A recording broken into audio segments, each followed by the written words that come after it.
Hello everyone, I'm here today with another programming video. This one is going to be revolved around if-else statements. That's going to be the new thing to take away from this. I'm going to go kind of in depth with if-else statements and some advanced ones such as if-else if statements, or if-not statements, if-or statements, if-and statements, and all sorts of stuff like that. So then you can do some a little bit more complex if-else statements. We use these if statements for our barrel subsystem, which on our robot, our barrel moves the balls up the line from the intake all the way to the fire. So it needs to be able to go forwards and backwards, and that's where this if-else statement comes in. It's going to run the forwards and the backwards through a button. To start this off, we are going to go and make our subsystem, our barrel subsystem. So if you remember correctly, right-click on Subsystem, create a new class /command, and you go out to Subsystem, create it, name it, send it, go. And you're going to go barrel. So this is our barrel subsystem. In here, you're going to have a lot of imports. Some of them don't really matter, like this one. This one doesn't matter. But you're going to need to make sure that you import subsystem 1 if it's not there. We use talons in this, so we're going to need to import those talons again. So import com.ctre.phoenix.motorcontroller, and the little star. And that star just makes it so every single motor controller that CTRE makes, it's going to be imported. And then same down here, import com.ctre.phoenix.motorcontroller.can, and then the star again, and that is going to import all the can stuff for CTRE. And make sure your robot's imported, and then also make sure that the barrel on is imported. And what the barrel on is the command that we're going to be using for the subsystem. So make sure that the command that you make, when you do make it, is imported. From there, I want to scroll down a little bit. Public class barrel extends subsystem. So this will be here once you make the subsystem. But within there, you're going to need to make sure that you classify the talon SRX. So private talon SRX barrel, and that's what we're calling it in this, so barrel. And then private boolean button xp1 is equal to false. Private boolean button xp2 is equal to false. So these are two boolean statements, and what they do is it's telling that this boolean right here, which we're naming button xp1, is equal to false, and this one button xp2 is equal to false. And what these two things are right here is they're going to be our buttons. So instead of putting them into the OI, we are just going to straight up put it into the subsystem, and we are going to call them booleans. So falses and trues, and that's what the buttons kind of are. So when you press a button, its value changes from 0 to 1. So in what are 0 and 1s also can be, they can also be trues and falses. These are all booleans. Okay, scroll down a little bit more. Public barrel, parentheses, bracket. We need to identify the talon SRX. So barrel, which that's what our talon SRX is, if you remember correctly, is equal to new talon SRX 7, which is the can spot that it's in. So it's in 7. Barrel dot set invert false. So that's very handy if you just need to invert the motor controller. So we obviously didn't, that's why it's false. Then barrel dot configure factory defaults. So that's for configuring the default position of the motor controller. Scroll down a little bit more. This will look very familiar if you've watched my other videos. Private void barrel power double B, and I put B as the variable because B for barrel. So then we got barrel dot set control mode percent output B demand type arbitrary feed forward 0. And if you remember correctly, this is what is used for every other talon SRX we do. It's used to move our wheels for our chassis, our mechanisms. It's used for fire.java. It's used for the intake. It's used for everything that we have with talon SRXs. Just a very simple line that makes stuff work. Then we got this down here, private void barrel stop barrel power 0.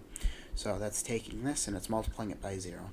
And this is so later on in the code we're going to be using barrel stop to make sure that the belt is fully 100% off. So So this will keep the belt off because it's at 0 power. Just roll down a little bit more.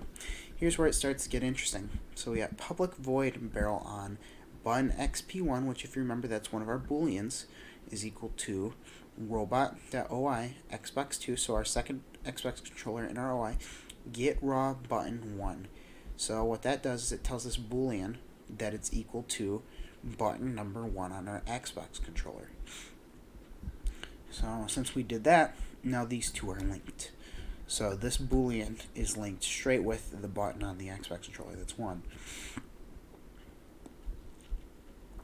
So then next we have button xp2 is equal to robot.oi.Xbox controller 2 get raw button 2. So the second button on the Xbox controller, and now both these booleans are linked with their buttons respectively.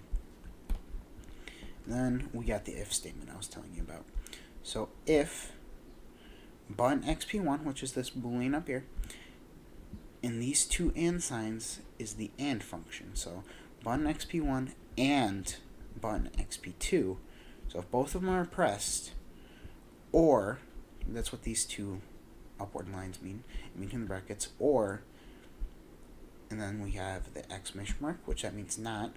So not button xp1 and not button xp2 are pressed. So what this if function is saying, if these two buttons are pressed, or if these two buttons are not pressed, so if they're pressed or not pressed, if both of them are pressed or both of them are not pressed, it's going to run barrel stop.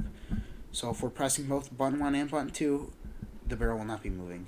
But also, if we're not pressing either of the buttons, then it's going to run barrel stop once again at 0 power.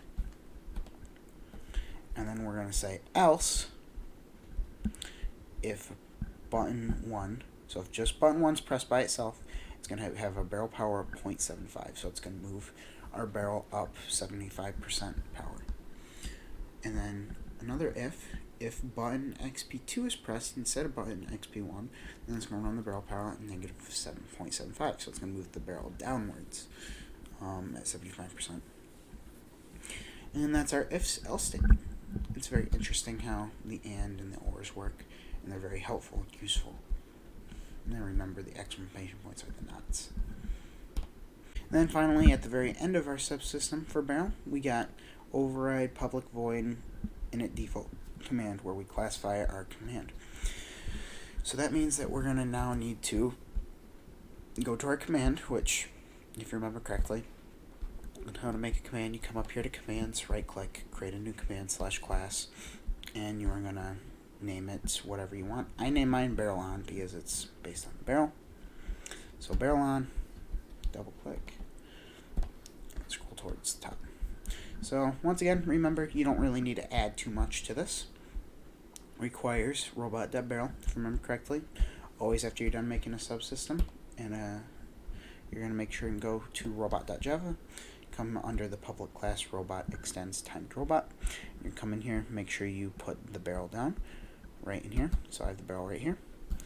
And then also make sure that you come down in the robot init, and you are going to make sure you classify it also. So barrel is equal to new barrel, and that classifies the subsystem. So then you can use it. Go back to your command in here. So now that you got your command requiring the barrel subsystem, you're going to go down to execute, and you're going to say robot.barrel on. So if you remember correctly, that was this part of our code in the subsystem right here. So the barrel on. So it's going to run everything in here, our whole if statement, and that's going to cause the robot to run in this way. So if both buttons are pressed, barrel stop. If neither of the buttons are pressed, barrel stop. If button 1 is pressed, barrel power 0.75. If button 2 is pressed, barrel power negative 75%. And that's about it. I hope that you found this video helpful on teaching you about if-else statements, or just coding in general. I hope you found it very useful, and I hope the force will be with you this year, and I hope to see you at competition. Thanks for watching. I appreciate it. Bye.